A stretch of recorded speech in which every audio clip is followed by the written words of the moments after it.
Kementerian Perumahan dan Kawasan Permukiman menyatakan dukungan penuh terhadap proses hukum yang menjerat 2 pegawainya dalam kasus dugaan korupsi proyek pembangunan rumah susun mahasiswa, Rusunawa Politeknik Negeri Lok Semawe senilai lebih dari 14 miliar rupiah. Inspektur Investigasi PKP, Agus Prianto, menyebut kasus ini terjadi pada 2021 hingga 2022 saat proyek masih di bawah Kementerian PUPR.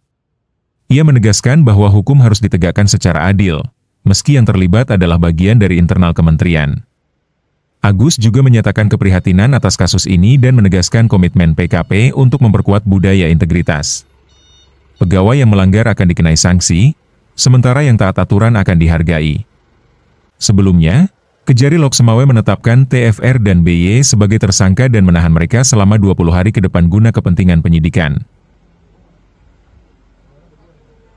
Baik, kami mewakili Kementerian PKP, Kementerian baru merupakan perpecahan dari Kementerian PUPR sebelumnya.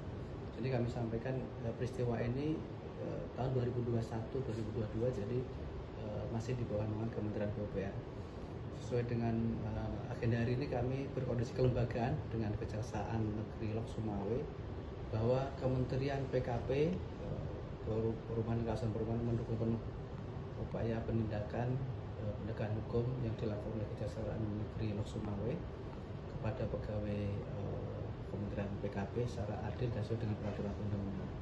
Yang ingin saya sampaikan 3 poin di sini. Yang pertama, kami sebagai kementerian baru tentunya ikut prihatin atas penetapan tersangka ini, tapi kami mendukung upaya penetapan itu karena suka nggak suka itu bagian dari keluarga kami. Tapi tindakan yang memang harus tidak sesuai dengan peraturan harus kita tegakkan. Itu yang pertama.